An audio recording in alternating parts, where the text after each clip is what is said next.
أعوذ بالله من الشيطان الرجيم بسم الله الرحمن الرحيم السلام عليكم ورحمة الله وبركاته. الحمد لله والصلاة والسلام على نبينا محمد رسول الله صلى الله عليه وسلم. أعوذ بالله من الشيطان الرجيم بسم الله الرحمن الرحيم. إن الله يأمركم أن تؤدوا الأمانات إلى أهلها إلى آخره صدق الله العظيم. புகழும் புகழ்ச்சியும் இல்லாமல்ல அல்லாஹ் ஒருவனுக்கு, அல்லாஹுவின் சாந்தியும் சமாதானமும் முஹம்மது ரசூலுல்லாஹி ஸல்லல்லாஹு அலைஹி வஸல்லம் அவர்கள் மீதும் அவர்களை பின்பற்றி வாழ்ந்த உத்தம சத்திய சஹாபாக்கள், தாபிஈன்கள், தபா தாபிஈன்கள், உலக முஃமின்கள், முஸ்லிம்கள், நம் முன்னோர்கள், நம் சந்ததிகள், குறிப்பாக நம் அனைவர்கள் மீதும் என்றென்றும் உண்டாவதாக. ஆமீன். கண்ணியத்திற்குரியவர்களே, இந்த தமிழ் மாநிலத்தின் 17வது சட்டமன்ற தேர்தல் இன்ஷா அல்லாஹ் வருகின்ற 23ஆம் தேதி வியாழக்கிழமை நடைபெற இருக்கிறது என்பதை நாம் எல்லாம் அறிவோம். அந்த தேர்தலில்தான் அடுத்த 5 ஆண்டு காலம் நம்மை யார் ஆள வேண்டும் என்பதை தேர்ந்தெடுக்கக்கூடிய முக்கியமான நாளாக அந்த தேர்தல் நாள் இருக்கிறது. வருகின்ற 23ஆம் தேதி வியாழக்கிழமை இன்ஷா அல்லாஹ் அந்த நாளில் நாம் அனைவர்களும் வாக்களித்து நம்மை ஆளக்கூடிய தகுதி பெற்றவர் இவர்தான் என்று அடையாளம் காட்டக்கூடிய கட்டத்தில் நாம் இருக்கிறோம். இன்ஷா அல்லாஹ் அதை இறைவனுக்கு பயந்து நாளை மறுமை நாளில் இது தொடர்பாகவும் நம்மை விசாரிப்பான் என்கிற எண்ணத்தில் நம்முடைய கடமைகளை, நம்முடைய சாட்சியத்தை நாம் தெளிவாக பதிவிட கடமைப்பட்டிருக்கிறோம். அன்பானவர்களே, நாம் வாக்களிக்கக்கூடிய விஷயத்தில் சோம்பேறித்தனத்தின் காரணமாக அதை விட்டுவிட்டால், வாக்களிக்காமல் இருந்துவிட்டால் அதனுடைய பாதிப்பு என்பது நமக்கு மட்டுமல்ல, நம்முடைய சந்ததிகளுக்கும் நிச்சயம் ஏற்படும். நாம் வாழ்கின்ற இந்த வாழ்க்கை இறைவனுக்காக வேண்டி என்பதில் எந்த மாற்று கருத்தும் கிடையாது. இறைவனை தொழுதிடவும், இறைவேதத்தை ஓதிடவும், தீன் கல்வி கற்றிடவும், மார்க்கத்தை பரப்பிடவும், நமக்கான சுதந்திரமான ஒரு வாழ்வியல் நமக்கு வேணும். நம்ம சுற்றி ஒரு நல்ல சூழல் வேணும். நம்மை ஆட்சி செய்யக்கூடியவன் நமக்கு நல்லது செய்யலனாலும் பரவாயில்லை, தொந்தரவு செய்யாமல் இருக்கின்ற மனிதனாக இருந்தாலும் அதுவே இந்த காலகட்டத்தில் ஒரு பெரும் பாக்கியம்.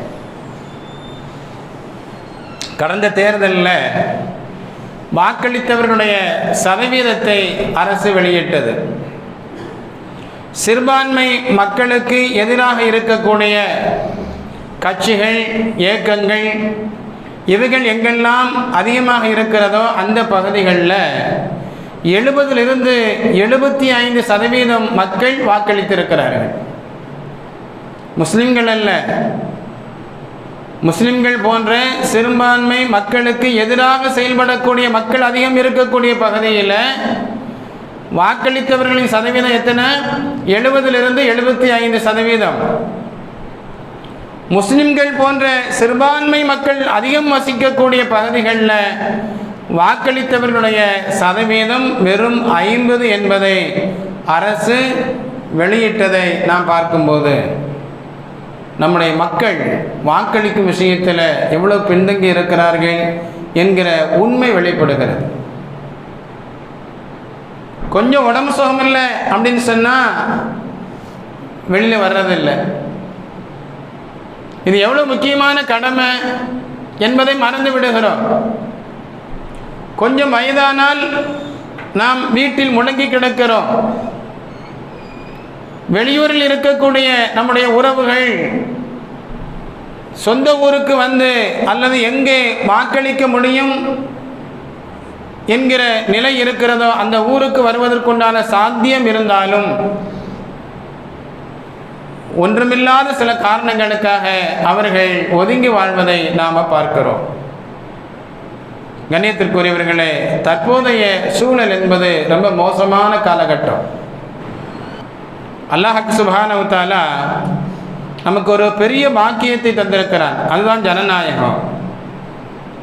எத்தனையோ நாடுகள் உலகத்தில் இருக்கிறது. தன்னுடைய ஆட்சியாளர் இவர் என்று தேர்வு செய்யக்கூடிய இடத்துல அந்த மக்கள் இல்லை. மன்னராட்சியாக இருக்கிறது அல்லது சர்வாதிகாரியாக செயல்படக்கூடியவர்கள் ஆட்சி செய்யக்கூடிய இடமாக நாடாக இருக்கிறது. ஆனால் அல்லாஹ் சுப்ஹானஹு வ தஆலா நமக்கு ஒரு வாய்ப்பை தந்திருக்கிறான். மக்களாகிய நாம் நம்மை யார் ஆள வேண்டும் என்று தீர்மானிக்கக்கூடிய ஒரு வாய்ப்பை, ஒரு பாக்கியத்தை அல்லாஹ் சுப்ஹானஹு வ தஆலா நமக்கு தந்திருக்கிறார். அந்த பாக்கியத்தை நாம் என்ன செய்யணும்? சரியாக பயன்படுத்தணும். யாருக்கு வாக்களிப்பது? சிறுபான்மை மக்களாக இருக்கக்கூடிய முஸ்லிம்கள் உட்பட நம்மவர்களுக்கு யார் அரணாக, பாதுகாப்பாக, நம்முடைய வழிபாட்டு முறைகளில் குறுக்கிடாமல், நம்முடைய மதரசாக்களில் கை வைக்காமல், பள்ளி வாயில்களில் கை வைக்காமல் யார் இருக்கிறார்களோ அவர்களை தேர்வு செய்யக்கூடிய கட்டத்தில் நாம் இருக்கிறோம். மத்தியில் ஆள்பவர்கள் சர்வாதிகார போக்கை கொண்டிருக்கிறார்கள் என்பதில் எந்த விதமான மாற்று கருத்தும் இல்லை. அவர்கள் தன்னுடைய ஆட்சி அதிகாரத்தை பயன்படுத்தி ஜனநாயகத்தை வேரோடு குழி தோண்டி புதைக்கக்கூடிய காரியத்தில் ஈடுபட்டிருக்கிறார்கள்.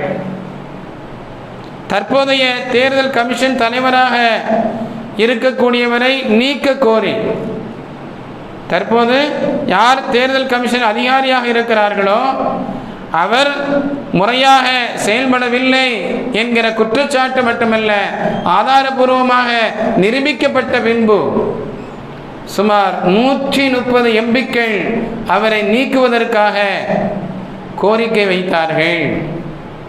ஆனால் நாடாளுமன்றத்தில் அது தொடர்பாக விவாதிக்கவில்லை. அந்த கோரிக்கை ஏற்றுக்கொள்ளப்படவில்லை. மத்தியில் ஆளுகின்ற அரசு அதை நிராகரித்தது, மறுத்தது. அன்பானவர்களை, நாம் எப்படிப்பட்ட காலகட்டத்தில் இருக்கிறோம்? நம்முடைய முறையான அந்த வாக்குகள் எதை பிரதிபலிக்க வேண்டுமோ அதை பிரதிபலிக்காமல் அங்கே கள்ளத்தனம், திருட்டுத்தனம் செய்யப்படுகின்ற போது இது ஜனநாயகத்திற்கு எதிரான ஒரு செயல்பாடு என்பதில் எந்த சந்தேகமும் இல்லை. அதுபோல மத்திய அரசு இப்போ சமீபத்தில் ஒரு விஷயத்தை கொண்டு வந்தது. SIR, சிறப்பு தீவிர வாக்காளர் பட்டியல் திருத்த பணி அப்படின்னு சொல்லி கொஞ்ச நாளைக்கு முன்னாடி கொண்டு வந்துச்சு, நமக்கெல்லாம் தெரியும். அப்போ அந்த SIR, சிறப்பு தீவிர வாக்காளர் பட்டியல் திருத்த பணியின் மூலமாக மத்தியில் ஆளுகின்ற அரசு சாதித்தது என்ன அப்படின்னு சொன்னால், அவங்களுக்கு எது தேவையோ அதை அவர்கள் சாதித்தார்கள். நாட்டை சீர்படுத்தினார்களா? இல்லை. அவர்களுக்கு தேவையானதை அவர்கள் சம்பாதித்துக் கொண்டார்கள். எல்லா மாநிலங்களிலும் லட்சத்திற்கும் மேற்பட்ட மக்கள், தகுதியான வாக்காளர்கள் நீக்கப்பட்டார்கள். தகுதியான வாக்காளர்கள் நீக்கப்பட்டார்கள். தமிழகத்திலும் லட்சத்திற்கும் மேற்பட்டவர்கள், அன்பானவர்களே, லட்சம்னா 1-2 இல்லை, 97 லட்சம் வாக்காளர்கள் நீக்கப்பட்டார்கள். தமிழ்நாட்டில் மட்டும் கிட்டத்தட்ட 1 கோடி நெருக்கம். அதில் சென்னையில் மட்டும் 35% மக்கள் நீக்கப்பட்டிருக்கிறார்கள். அரசு சொல்கிற காரணம் என்ன தெரியுமா? 2 காரணம். ஒன்று, வாக்காளர் இறந்து விட்டார். இன்னொன்று, இடம் மாறி சென்று விட்டார். அன்பானவர்களே, இறந்தவர்கள் என்று அரசால் சொல்லப்பட்ட எத்தனையோ மனிதர்கள் மேடையில் ஏறி நின்ற காட்சிகளையெல்லாம் நாம் தொலைக்காட்சியில் வாயிலாக பார்க்க முடிந்தது. அப்போ இந்த அரசனுடைய நோக்கம் என்ன? எந்த பகுதியில் தனக்கு வாக்களிப்பார்களோ அவர்களை அப்படியே வைத்துக்கொள்வதும், தனக்கு எதிராக எந்தெந்த பகுதியில் எந்தெந்த மாநிலங்களில் வாக்கு விழுமோ அவர்களை நீக்குவதும் அவர்களுடைய திட்டங்களில் ஒன்றாக இருந்தது. அதை SIR அப்படிங்கிற அந்த சிறப்பு தீவிர வாக்காளர் பட்டியல் திருத்த பணியின் மூலமாக செயல்படுத்தி வெற்றி கண்டார்கள். இப்போ புதுசாக ஒரு திருத்த பணி கொண்டு வந்தாங்க. தமிழ்நாடு உட்பட பல மாநிலங்களில் தேர்தல் நடக்கக்கூடிய இந்த நேரத்தில் மக்கள் பரபரப்பாக தேர்தல் சம்பந்தமாக பேசக்கூடிய இந்த நேரத்தில் அவர்கள் தங்களுடைய தேவையை நிறைவேற்றிக் கொள்வதற்காக ஒரு சட்ட திருத்தத்தை கொண்டு வருகிறார்கள். டெலிமிட்டேஷன் என்று சொல்லக்கூடிய ஒரு சட்ட திருத்தம், அதாவது தொகுதி மறுசீரமைப்பும் திருத்த சட்டம். அப்படின்னா என்னங்க? மக்கள் தொகை எந்தெந்த மாநிலத்தில் எவ்வளவு இருக்கிறாங்க என்பதை கணக்கெடுப்பார்கள். மக்கள் தொகை எவ்வளவோ எந்தெந்த மாநிலத்தில் இருக்கிறாங்க அப்படின்னு சொல்லி கணக்கெடுப்பாங்க. அந்த மக்கள் தொகைக்கு ஏற்ப சட்டமன்றங்கள் எத்தனை தொகுதி இருக்கணும் அப்படின்னு சொல்லி மத்திய அரசு முடிவு செய்யும். நாடாளுமன்றம் எத்தனை தொகுதி இருக்கணும் அப்படிங்கிறத மத்திய அரசு முடிவு செய்யும். இப்படி முடிவு செஞ்சா என்ன நடக்கும்? தமிழ்நாட்டில் எத்தனை தொகுதி இன்று நம்மிடத்தில் இருக்கிறதோ, எத்தனை சதவீதம் இருக்கிறதோ, அந்த தொகுதிகள் ரொம்ப குறையும். ஏன் அப்படின்னு சொன்னால், உலக நாடுகள் மக்கள் தொகையை கட்டுப்படுத்த வேண்டும், அதிகமாகிக் கொண்டே இருக்கிறது என்று கவலை கொண்ட போது ஒவ்வொரு நாடும் அதற்காக முயற்சி செஞ்சிச்சு. இந்திய அரசும் 1971 முதல் அதிகமாக ஒவ்வொரு மாநிலத்திற்கும் மக்களை தொகையை கட்டுப்படுத்த வேண்டும் என்று சொல்லிக்கொண்டு ஊக்கப்படுத்தியது. அதை மிகச் சரியாக செயல்படுத்திய முதல் மாநிலம் தமிழ்நாடு. மக்கள் தொகை எப்பொழுது கட்டுப்படும்? கல்வி அறிவு இருக்கணும், படிப்பறிவு இருக்கணும். தமிழகத்தில் ஆண்களும் சரி பெண்களும் சரி படிப்பு விஷயத்திலே முன்னேற்றம் கண்டார்கள். அதனுடைய பலன் மக்கள் தொகை கட்டுப்பாட்டுக்குள் வந்தது. இது தென் மாநிலங்கள் அனைத்திலும் பெரும் மாற்றம் ஏற்பட்டது. அதில் தமிழ்நாடு முதல் இடம், மக்களை கட்டுப்படுத்திய மாநிலத்தில் முதல் இடம். அதே மாதிரி கேரளா, கர்நாடகா, ஆந்திரா, கோவா, தெலுங்கானா, இந்த மாதிரி தென் மாநிலங்களில் மக்கள் தொகை கட்டுப்பாடுக்குள் வந்தது. ஆனால் வட மாநிலங்களில் அப்படி இல்லை. அங்கே கல்வி அறிவு கிடையாது, கல்வி அறிவு கிடையாது, தரமான பாடத்திட்டங்கள் கிடையாது. நமது பகுதியில் இருப்பதை போல சிறந்த கல்வி கூடங்கள் அங்கே இல்லை. அப்போ அந்த கல்வி அறிவு இல்லாததுனால மக்கள் தொகை கொஞ்சம் கூட குறையலை, அதிகமாகி கொண்டே சென்றது. அதில் பீகார் முதல் இடம், மக்கள் தொகை அதிகமாக இருக்குது. ரெண்டாவது மேகாலயா, மூணாவது உத்தரப்பிரதேசம், ஜார்க்கண்டு, மணிப்பூர், இங்கெல்லாம் மக்கள் தொகை ரொம்ப அதிகமாக இருக்குது. எந்தெந்த மாநிலங்களில் மக்கள் தொகை அதிகமாக இருக்கிறாங்களோ அந்தந்த மக்கள் தொகைக்கு ஏற்ப சட்டமன்ற தொகுதி, நாடாளுமன்ற தொகுதிகள் அவங்களுக்கு கொடுக்கப்படும்.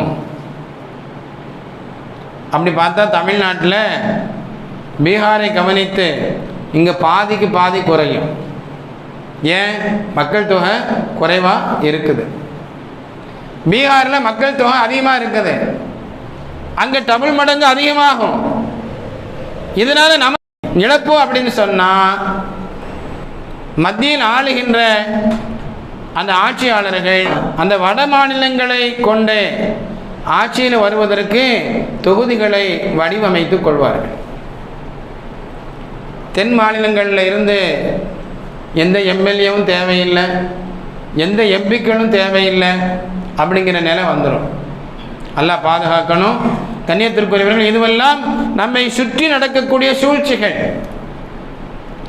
நாம் ஒவ்வொரு நாளும் எழுகிறோம், நாட்டினுடைய நடப்புகளை நாம் தெரிந்து கொள்ளணும். நம்ம சுற்றி என்ன நடக்குது அப்படிங்கிறது நமக்கு தெரியறதில்லை. நாம் தமிழ்நாட்டில் இருக்கிறதுனால சுதந்திரமாக நம்முடைய தேவைகளை நாம் செய்கிறோம்.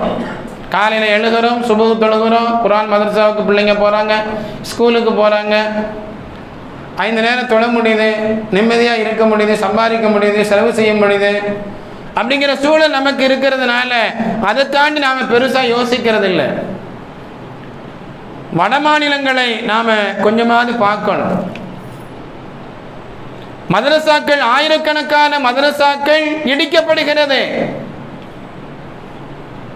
அப்படி மதரசா வைப்பதாக இருந்தால் அன்பானவர்களே, மாற்று மதத்தினுடைய பிரச்சாரங்கள், அவர்களுடைய அந்த அந்த திட்ட கொள்கைகள் அதுவும் கட்டாயம் போதிக்கப்பட வேண்டும் என்கிற நிர்பந்தம் அங்கே புகுத்தப்படுகிறது. பள்ளிவாசல்கள் இடிக்கப்படுகிறது. எதிர்த்து கேட்பதற்கு ஆள் இல்லை, அல்லாஹ்வை தவிர. இது எதனுடைய பலன் அப்படின்னு சொன்னா, அவர்களிடத்தில் கல்வி அறிவு இல்லை. அவர்கள் யாரை தேர்வு செய்ய வேணும் அப்படிங்கிற விழிப்புணர்வு இல்லை. தன்னுடைய அறிவை பயன்படுத்தி கல்வி வளர்ச்சியை அவர்கள் பெற்றிருந்தால் அவர்களும் சிரமப்பட வேண்டாம், அவருடைய சந்ததிகளும் இன்று பாதிப்படைந்திருக்கிறார்களே, இந்த இழிநிலை அவர்களுக்கு ஏற்பட்டிருக்காது. அல்லாஹ்வுக்கு சுப்ஹானஹு வ தஆலா நமக்கு ஜனநாயகம் அப்படிங்கிற நிஅமத்தை தந்திருக்கிறார். வாக்களிக்கக்கூடிய உரிமை அப்படின்னா என்னங்க? அது சாட்சி சொல்றது. அந்த குறிப்பிட்ட நேரத்தில் அந்த நாளில் சென்று இவரை நான் தேர்வு செய்கிறேன் என்று அவருடைய பெயருக்கு, அவருடைய சின்னத்திற்கு நேராக இருக்கக்கூடிய பட்டனை அழுத்துகின்ற அந்த தருணம், இவரை என்னுடைய பிரதிநிதியாக இருப்பதற்கு நான் சாட்சி அளிக்கிறேன் என்று செயலால் வெளிப்படுத்துவதாக அந்த வாக்களித்தல் என்பது இருக்கிறது. அப்ப அல்லாஹ் தந்த அந்த நிஅமத்தை நாம் சரியாக என்ன செய்யணும்? பயன்படுத்தணும் அன்பானவர்களே. அதனால வாக்களித்தல் என்பது ரொம்ப முக்கியமானது. அதிலும் குறிப்பாக இளைஞர்களுக்கு நாம் உண்மையை எடுத்து சொல்லணும். அவர்கள் வாக்களிக்கக்கூடிய அந்த உரிமையை பெற்றிருந்தாலும் நாட்டு நடப்புகளை அறியாத இளைஞர்கள், இளம் கன்று பயம் அறியாது என்று சொல்வார்களே, அதுபோல